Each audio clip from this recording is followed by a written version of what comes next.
Very good afternoon and a very warm welcome to everyone joining us today for yet another edition of our education series webinar that we have been hosting at OP Jindal Global University. We are a leading social science research-based liberal arts institution located out of Delhi NCR, India. This is your host for today, Ankur Vohra, the head of outreach and international admissions at JGU. This webinar is being recorded on Zoom and also telecasted live on our Facebook platforms. Thank you so much for joining us here today. We have yet another interesting conversation planned for you today. As some of my returning audience will know, we have been hosting distinguished educators from around the world for this interesting webinar series and on topics that are relevant to all of us in these trying times of COVID-19. We will be talking about a very interesting country along with a very distinguished colleague of mine, and that country is Mongolia. We will be talking about the country as a whole. I will be, as my part, I will be talking about Mongolia, the country, its economy, the governance, and post my 15 minutes of presentation, we will be going over to our guest for today, Ms. Erdenetsetseg Bayandorj, the counselor, the career counselor and Mongolian literature teacher at International School of Ulaanbaatar in UB, Mongolia. So I have been for one a very fascinated by the country. I had the honor of visiting Mongolia in the year 2014 when I had gone there for an education expo that was being hosted by the local government there. I have some couple of dear friends also in Mongolia, and I can count amongst those my guest for today as one of my dear friends. So give me a second. I want to share my slides and set the context for this conversation.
Yes, so education and international student mobility in Mongolia. This is our topic exactly for the session today.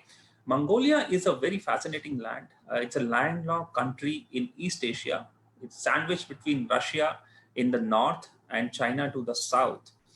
It is the 18th largest country and most sparsely populated nation in the world, with a population of just over 3.3 million. You will be surprised to note for somebody in India, Mongolia is half the size of India and its population is just 3.3 million. Just to give you a perspective, the population of the Delhi where I'm sitting right now is 20 million. So Delhi alone as a city hosts number of, so this gives you an idea of the country, how vast it is, but how sparsely populated it is. Ulaanbaatar, the capital city, is the largest city which hosts about 45% of the country's population. It also shares the rank of world's coldest capital city along with Moscow, Ottawa, and Nur Sultan.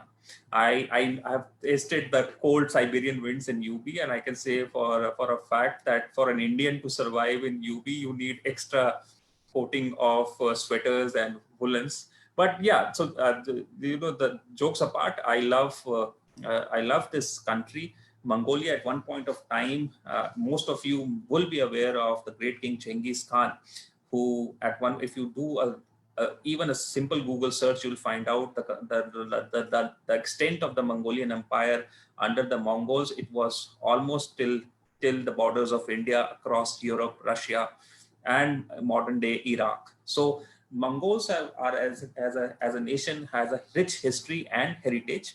The country is a I should say a delight for somebody who's interested in history and knowing more about nations, how they were built.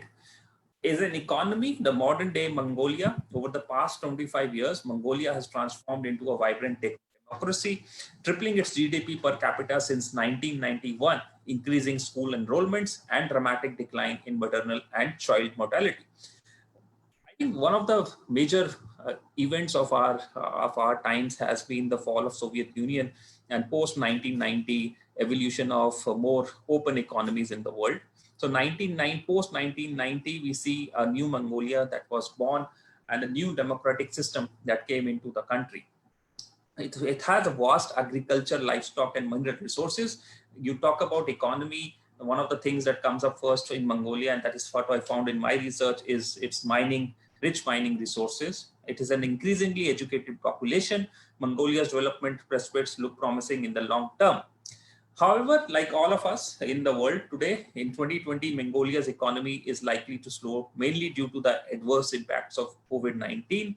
Economic growth weakened to 5.1% in 2019 from 7.2% in 2018 and 5.4% in 2017. This has been mainly driven by a sluggish performance in the mining sector following declining commodity prices and lower quality of mineral exports, all due to the after effects of COVID-19 that we are all feeling.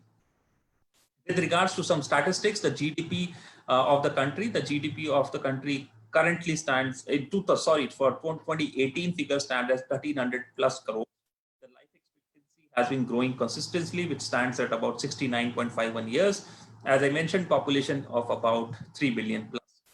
Per capita GDP of Mongolia is about 4,100 US dollars, and these are all 2018 figures. My source has been Wikipedia, and you can find those figures on the website in detail.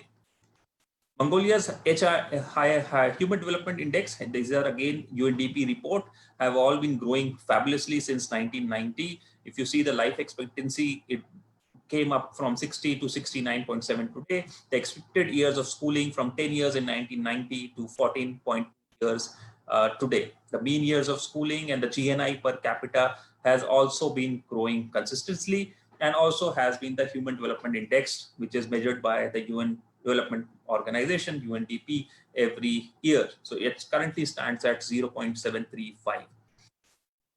Mongolia's governance, as I said, Mongolia used to be tilted towards the Soviet Union. It was a Mongolian state, and those times were called the People's Republic of Mongolia and modeled on the lines of Soviet system. Mongolia transitioned into a multi-party democracy in 1990. The country is divided into 21 provinces and municipality of Ulaanbaatar, which has independent administrative status. The provinces are headed by governors appointed by the Prime Minister and local appointee chairman, elected in local government elections held every 4 years. So this is in brief the Mongolian governance system. Just to give you an understanding, this is the way the government is scheduled there. It's a central government, and then you have the provincial government and the UB city government, and below them you have the different district governments, and accordingly they have the administration there in the country. With regards to India and Mongolia relations, I was just talking to about this. I think India and Mongolia relations go back past millennia. We have a very strong relation. India was one of the first countries in 1955 to set up bilateral relations with Mongolia. India established diplomatic ties with Mongolia in 1955 and also sponsored the membership of Mongolia in the United Nations in 1961. We had the historic visit of Prime Minister Modi to the country in 2015. Which was the first time an Indian Prime Minister visiting in Mongolia, and he was welcomed in a grand way.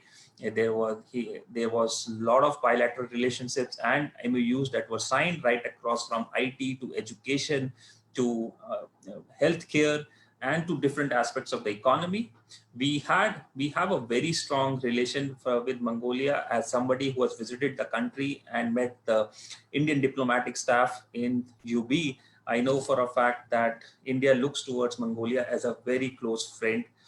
who can be relied upon for a variety of reasons and is a very close historical links. So India-Mongolia relations are very strong. I can say in the education sector, there is one fabulous Atal Bihari Vajpayee ICT, Information Communication and Technology Center being set up by the Indian government with a handsome grant in UB, apart from different ICT and technical training programs being run under the aegis of ICT programs. So IT and communication are the areas where Mongolia and India has deep relation in education space. I have recruited students from Mongolia, and a couple of students came in for our MBA program in my previous organization that I used to work with in 2014. So India-Mongolia relations are pretty strong, and as somebody who loves talking about Mongolia, I will stop here and let the expert do the talking with regards to what are her feedback on her country, on our education sector. So my colleague will be talking about the education sector in the country, the international student mobility from Mongolia, and what has been the effect of COVID-19 on the economy and the education sector per se for Mongolian students. I would like to hand it over now to my colleague, with love we call Egi, who is the teacher for Mongolian literature and a university guidance counselor for 18 years at International School of Ulaanbaatar in UB, Ulaanbaatar city in Mongolia. Egi, if you can take it from here, it's an honor and a distinguished pleasure to have you with us. Please go ahead. Thank you, Ankur. Can you hear me? All right. Thank you very much. That was a great introduction about Mongolia, and I'm very honored and privileged to be invited to this webinar to share with you about International School of Ulaanbaatar, Mongolia, and also general information about secondary education and higher education in Mongolia.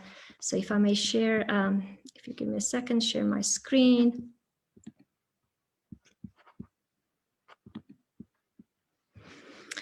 All right. Ankur was asking what this is called. It's called GER, G-E-R. Russians call it yurt. So this is my home. I'm just kidding.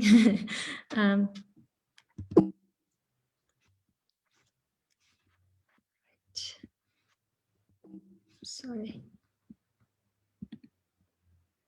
If I may, give me a second. I would like to take this opportunity to share with you about the school where I have been teaching in the last 18 years. It is International School of Ulaanbaatar, and just in the last 7 years, for 18 years I've been teaching Mongolian IB Mongolian Literature course. But in the just recent 7 years, I had an additional role as a university counselor. Our school has been founded back in 1992. And as of last year, at the end of last year, the current student enrollment was 347 students and representing 24 different countries. And by percentage, if I were to share, 37% of the students' population is Mongolians, and there's a limit that the Mongolian nationals, the percentage of the students shouldn't be exceeding more than 40%. So you have to have that class ratio between expat students and Mongolian students. So for the overall student enrollment, as you can see, the rest of the 60% coming from Australia and US and South Korea and other nationals. So although the student enrolled population is very small, but the number of countries that are representing is quite diverse, as you can see. We're a private school and nonprofit, and offering PYP, MYP, and DP International Bachelor Program, full IB program, and from K to 12. And we have been accredited by NIASC, CIS, ERCAS, and ACAMS, Association of Chinese and Mongolian International Schools. So that's so it's a bit about International School of Ulaanbaatar.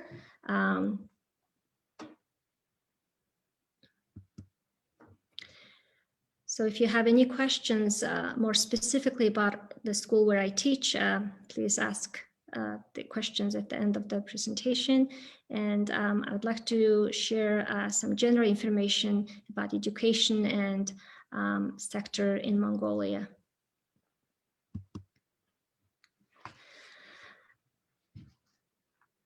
Secondary education in Mongolia. Our academic year is starts from September and ends in June. And since 1991, when Mongolian moved from, we were a former socialist country, and when we moved to open market free economy in 1991, the education sector has had lots of changes. And in the past 30 years, the education program in the public schools have changed 5 times. And so depending on when every time the the parliament election takes place within 4 years, unfortunately, the people in the decision-making, policy-making people, they change the education program. So that's why it has been quite back and forth, and it had some impacts on the education sector. We only had public schools before 1991, and since 1991, the private schools started opening up. Sorry.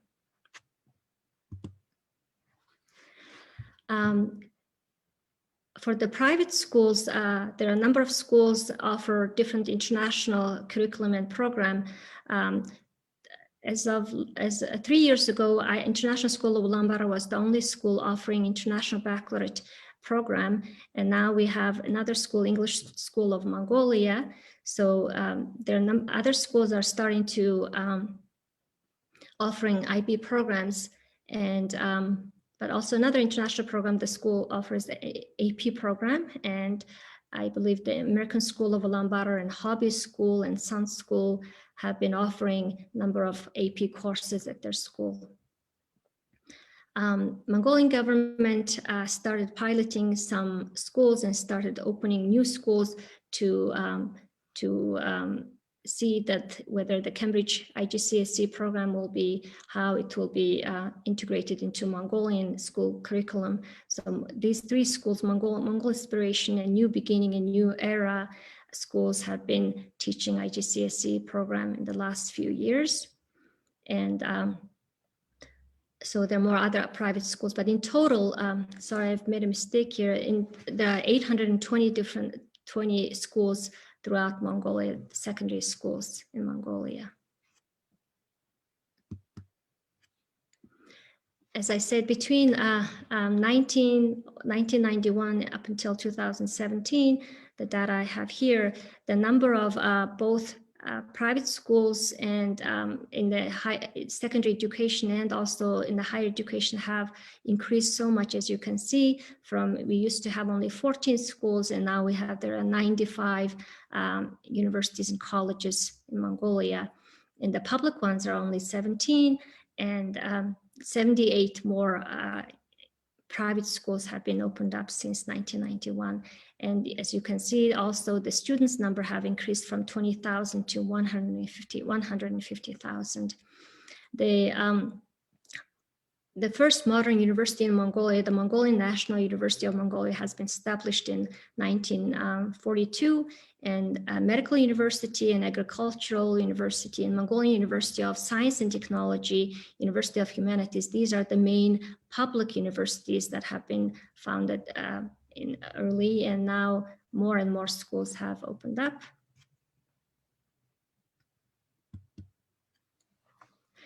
In terms of the names, university, institute, and college, if you're looking at the schools and universities in Mongolia, the universities are the ones that are offering degree programs and master's programs, and where they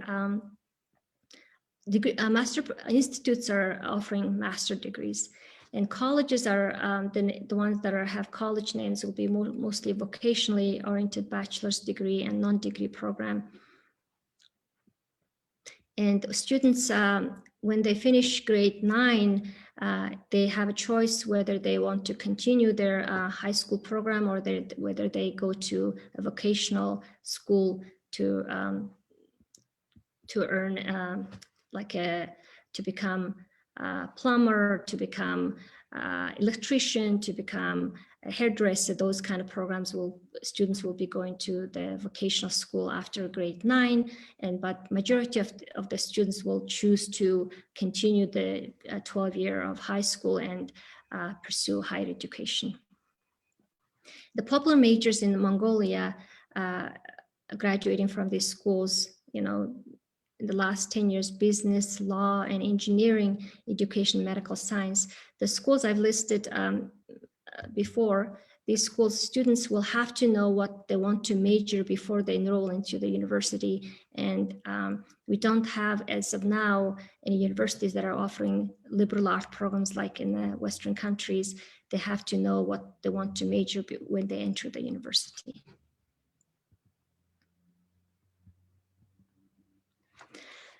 For now, the Mongolian students, the popular destinations for Mongolian students abroad, USA, Canada, South Korea, and Japan, and Hungary.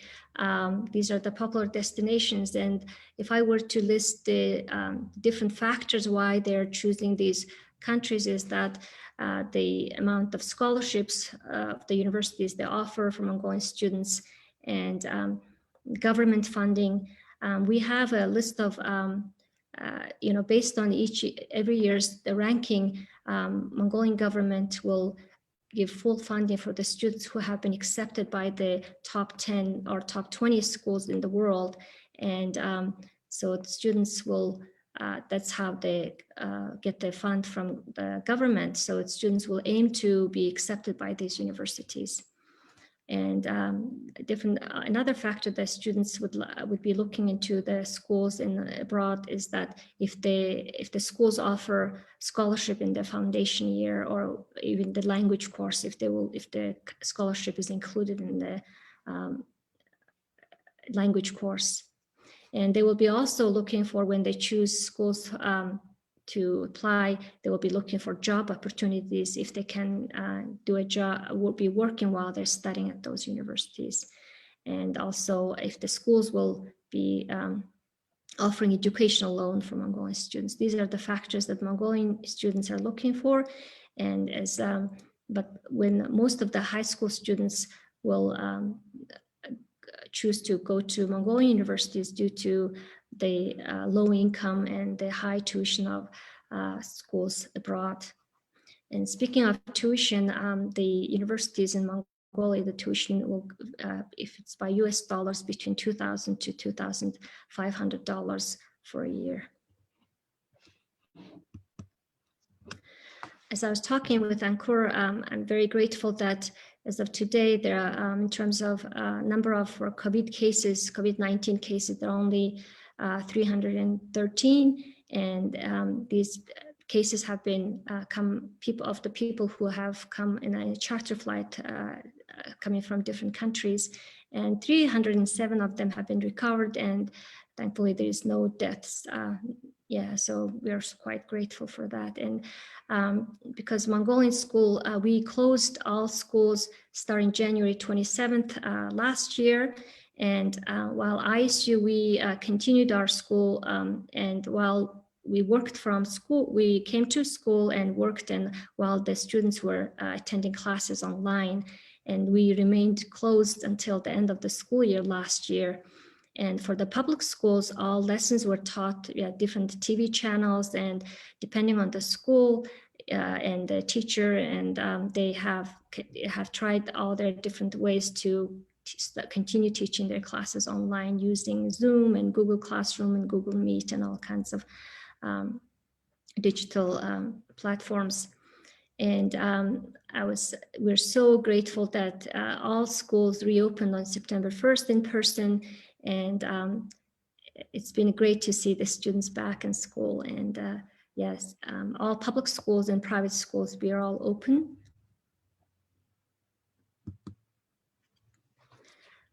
In terms of what would be good ways to recruit Mongolian students for universities will be, I think now more and more universities are reaching out to schools and, inviting them for different webinars. And I think this will be a great way to reach out to Mongolian students.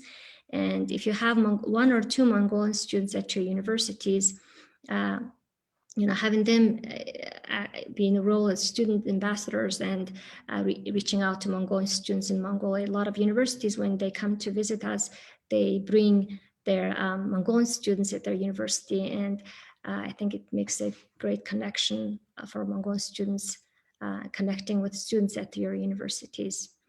And if it's possible, having a very brief information about your admission process and translated into Mongolian. And because a lot of parents are very involved in making the decisions, sending their children to universities. So I think that will be helpful for the Mongolian parents. I mean, doesn't have to be all your information, doesn't have to be in Mongolian, but just the basic main information would be helpful for parents. And again, also the students, in order to make a decision before they invest in money and time, students would like to attend universities, to attending their pre-college courses or summer courses at your universities, so that they want to see that in person first and then make a decision. So I think offering these courses would be helpful for Mongolian students to make their decision. All right, sorry if I have gone too quickly. That's pretty much what I prepared to talk about. Thank you. Questions. Yes. Yeah, thank you, Aggie. No, perfect. You were on perfect time. Thank you so much for that lovely presentation. Happy to know more about Mongolia. Now we open the floor for questions. I have a couple of questions of my own that I would like to take up first, and probably if the audience have questions, please, if you can write it in the chat box, and I'll be taking them. For Facebook, people who are watching on Facebook can mention in the comments, and we'll be taking it up with Eggy for your questions Q&A. So Eggy, thank you so much for that lovely presentation. It's as I said, we are lucky to have you, such an experienced person like you, coming and talking to us directly today. Thank you. So I'm just interested about, you mentioned about the parents. Now, for us in India, parents play a pivotal role, and the society around us plays a pivotal role in final university decisions for their students. So I'm just a bit curious, what is the case in Mongolian society? Is it like in India? Another part of the question is that everybody wants to be an engineer or a doctor, not because they want to, but it's because their parents are forcing them to, choose those courses only. And you mentioned about there is no liberal arts universities in Mongolia. So what do you think are the courses? Are there any preferred courses of parents? Are they also interested in engineering and medicine only and not any other courses? So any preferred courses, and what is the role of parents in decision making for their university, for their kids' university choices? If you can talk about that. Like Indian parents, I think a lot of Mongolian parents like to, be involved, and they're involved in making what university and what major their children, would be studying at universities. So I think popular majors, right now they think, oh, now because the mining is booming in Mongolia, and they think that mining engineering would be, something that they would like their children to study, or law or business. Those are the majors that most parents would, encourage their children to study at universities. And that's becoming quite popular. And like those universities, both private and public, we do have to have, the students will have to know what they want to major in. Unfortunately, that because, almost over 90% of the high school graduates go to universities, but then the job market, when they attend university for 4 years, unfortunately, that when they graduate, only the 50 or 40% of them will be employed, because there are too many lawyers and too many business, a lot of majors that are, we are, so now the Mongolian government is encouraging the students to go to vocational colleges, and where they will be getting monthly stipend each month. And so I think that's the Mongolian government policy, having the people who these people will be employed immediately, when they finish those vocational colleges. That's very interesting. Talking about vocational education, because here again in India we have a problem for jobs, and a lot of times we get this pushback from the industry, which is corporate houses, that probably we do not have the kind of jobs that we are giving education for. So we recently had the new education policy of the country unveiled last month. It was last week of July, wherein there is again a lot of emphasis on vocational education, and probably creating education or giving education in those areas where their jobs exist. So I think we both are on the same boat as countries, and have similar, since we are both developing countries, but much larger population definitely here in India than Mongolia. But I think you're absolutely correct that the kind of education that we should be giving should be directly related to jobs that are existing in those countries. And in these COVID times, when we don't know, the economy has become more uncertain, and the coming advent of AI and all those kind of in technologies, we don't know where we are going to end up with. So thank you for taking that question up. So coming to the international students, so people who want to go out of Mongolia, the students who are looking to go out of Mongolia, I was reading in the morning, and I even saw your presentation. There are a lot of students go to I don't know current numbers, but I was reading a lot of students do go to Russia and China. I didn't see those countries here. Probably I was reading an old article. So has this trend changed, or are students tilting from going to Russia and China to going to US, UK, or Canada? If you can talk about that, how are the countries, the mobility of international students looking in Mongolia? Are they shifting, or are they the same? So if you can talk about that. Of course, we border with both China and Russia, and the popular destinations are, especially during the socialist period of time, when people went to universities overseas. Russia is the major country they go to pursue their higher education. And I think now the government scholarships are quite generous for Mongolian students for both Russia and China. Yeah. So that's why these students who are going to these two destinations are mostly paid by the government scholarships. Okay. So I was reading, and I still remember, again, I go back to my time in UB, and one of my colleagues was telling that she can drive to Russia on her car, and there is no problem because they are very closely connected to Russia and Mongolia. So that, thank you for putting that up. Another question that I wanted to, one of the things that I wanted to understand was, you mentioned that the education curriculum and program has been changed 5 times since you came into a free market kind of a system. So how has that affected you as a teacher? You have been teaching for quite some time now, 18 years in an IB school, and I'm sure before that you would be teaching and studying in Mongolia. So how is this transition, and what do you think about so many changes happening in the education system? Some remarks on that?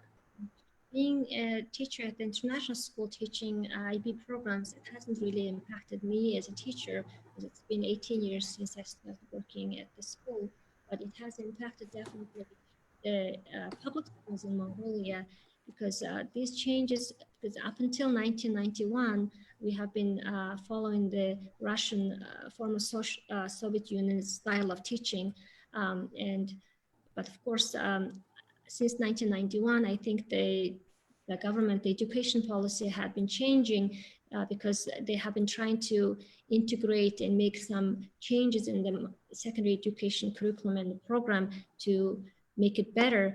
But I think the lack of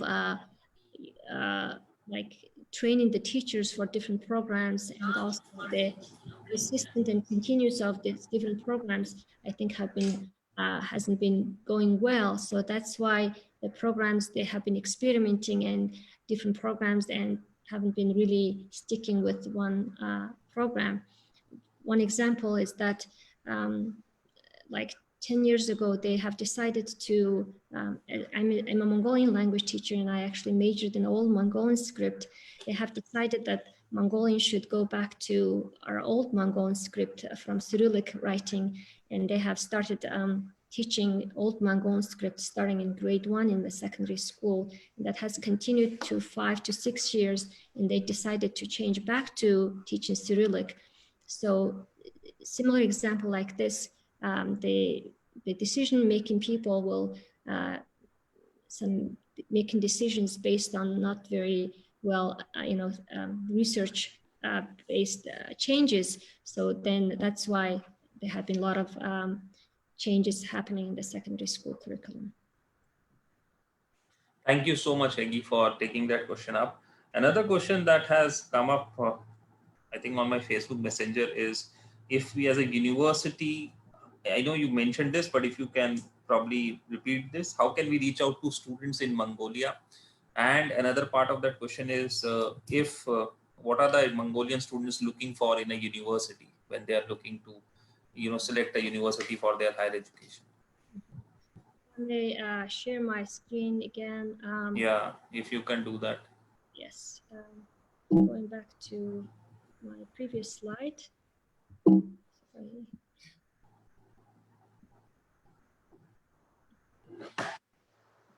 Yeah, 11 number is recruiting. Yes.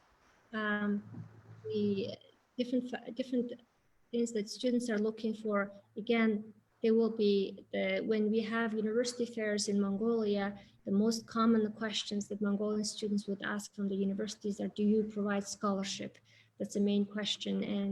And whether they will be also looking for the schools that are listed on the Mongolian government list, that if they have been accepted the top ranked 10 schools in the world, then they will get a funding from the government. And also they will be looking for scholarship. If the schools provide scholarship, they will be also looking for whether the language courses or foundation year will be part of the scholarship covering. And also Mongolian students will be looking for if they are accepted by universities, and they will also would like to know if they are allowed to work while they're studying and they want to earn some money, and if the schools provide education loan. These are the different things the students are looking for. And